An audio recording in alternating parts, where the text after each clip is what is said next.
multiplication principle in counting pretty much says that if you have an event A, and A can happen m different ways, and you have a second event B, and B can happen n different ways, the number of ways both events A and B can occur is going to be the product of m times n.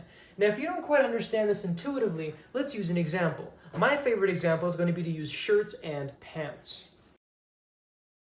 So in this case, shirts and pants are our two events. Event A in this case is going to be our shirts. And what is event A? Well, event A is to put on a shirt. Well, how many different ways can we put on a shirt? And the answer is 3, because there are 3 shirts. So our M for event A in this case is going to equal to 3. Similarly, event B is simply saying, well, I want to put on 1 pair of pants, and well, how many different ways can you put on a pair of pants here? Well, we only have 2 pairs of pants, so n is going to equal to 2.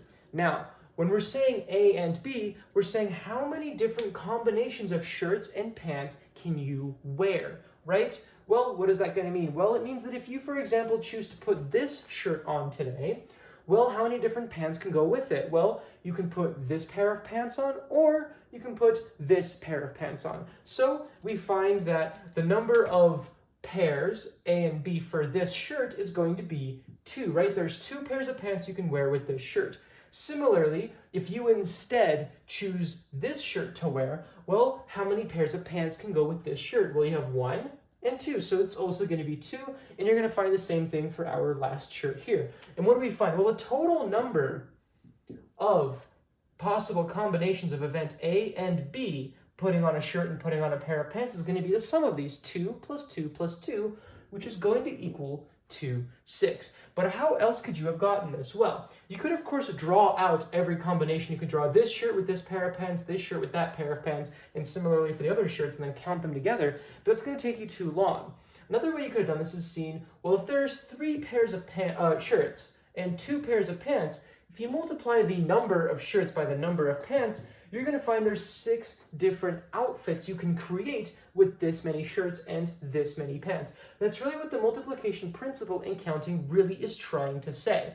What is another way we could see this that could maybe help us in the direction of how we're going to prove this? A note I want to make here real quick is because these 2 events are independent, which means that choosing this shirt to wear does not limit your pair of pants you can choose, right? Choosing this doesn't mean you can no longer choose this.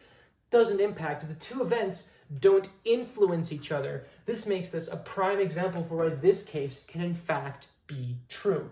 So what do we find? Well, because these 2 events don't influence each other, you can actually create this or think of this as an ordered pair.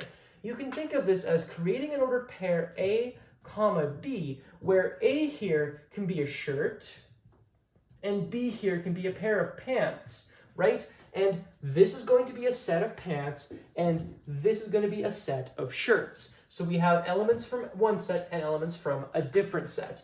Well, what do we know about ordered pairs?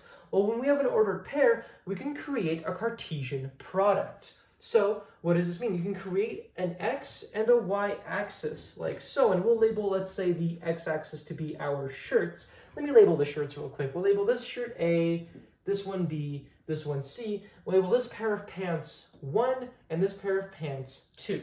So if we want to create an ordered pair, what we're going to find is that we have the shirt A, shirt B, and shirt C on the x-axis. And on the y-axis, we have pants 1 and 2. And what do we notice? Well, if we want to count the number of ordered pairs you can create from these 2 sets, what you'll do is you'll find, okay, well, you can have this ordered pair where you have the shirt A and the pant 1. You can have this ordered pair where you have the shirt A and the pant 2. And similarly for the other shirts, you can have a shirt B and a pant 1, shirt B and a pant 2, and similarly for C, which will create these ordered pairs. And what do we notice here? Well, we notice the number of dots we've drawn are all of the possible combinations of shirts and pants coming from our ordered pairs from our 2 sets, and it's simply going to be, well, what is the Cartesian plane? Well, this is going to be a Cartesian product, which means that if you count up these dots, we're going to get 6 again, right? We've written all the pairs out here. And how else can we see this? Well, because we have a set here and a set here, we can label this set A for event A, this set B for event B, and we've drawn a Cartesian plane, so we can then get the Cartesian product of A cross B, which is going to just really be our ordered pairs in the form A comma B, right? Where this represents our shirts and this represents our pants. And what do we notice? We notice the size of our Cartesian product A cross B is going to equal to 6, which is going to be the same as saying the size of A plus, or no, multiplied by the size of B, which is going to be 3 times 2, which is going to be 6. So this is more akin to what we're going to be thinking about when we're going to want to prove that this principle is in fact going to always be true. We're going to really generalize these problems to become ordered pairs, which means there's going to be 2 sets, which means we can create a Cartesian product, which means we're going to look for the size of the Cartesian product. So let's go ahead and maybe write down this proof. All right, so to start this proof, we're going to want to create labels so the reader knows what we're talking about when we're referring to certain notions. So we're going to forget about everything up here. We're just going to use this to remind ourselves what the point of all this is. So our proof starts below this line. We're going to say, let A be one event, or actually a better way of saying this would be let A and B be 2 independent events. Let A and B be 2 independent events. Fantastic. Then we're going to want to say, as well as that, there are m possible ways A can occur and n possible ways B can occur. Fantastic. Next, we're going to want to use our Cartesian product logic. When we're looking at these 2 things, we're basically looking at 2 sets, a set A and a set B.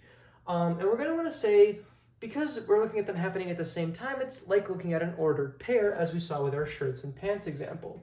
We can say that for A and B to occur simultaneously, we can view them as an ordered pair.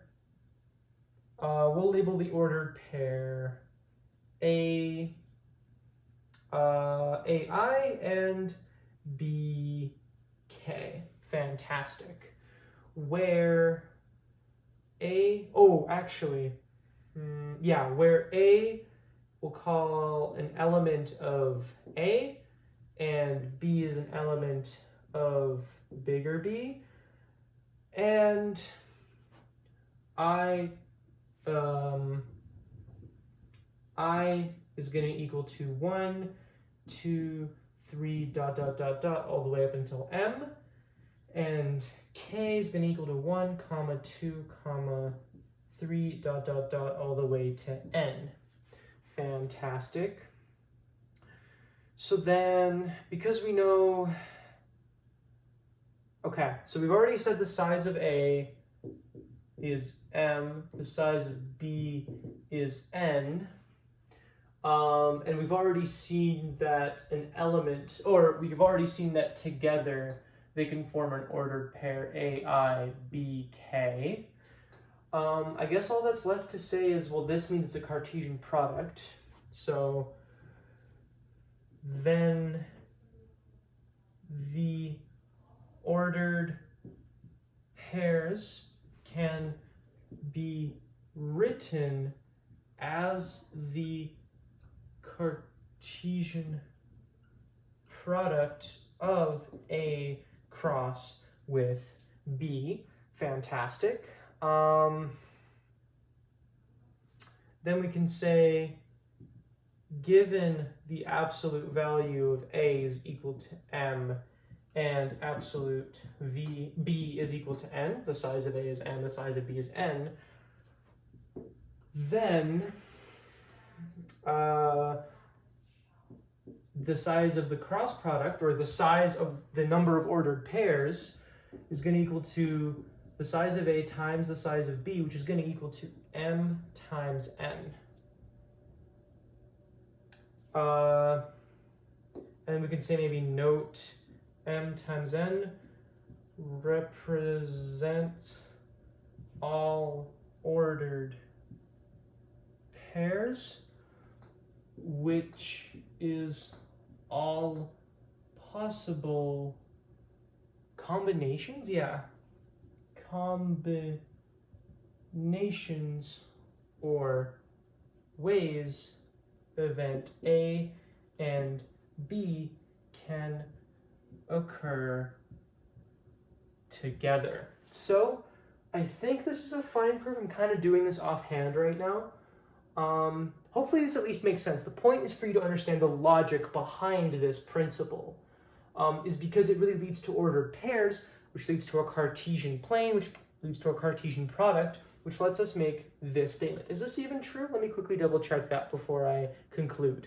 Yes, it is in fact true that the size of a Cartesian product is equal to the size of one set multiplied by the size of the other set. I haven't done any Cartesian product proofs or counting yet, which maybe I will do next. But yeah, so this is so far, I think, the proof that I can come up with for the multiplication principle in counting. This is how we know that the number of ways two different events can occur is going to be the number of ways one event can occur multiplied by the number of ways the other event can occur. And this can obviously grow and expand to 3 events, 4 events, 5 events, so on and so forth. So hopefully that helps.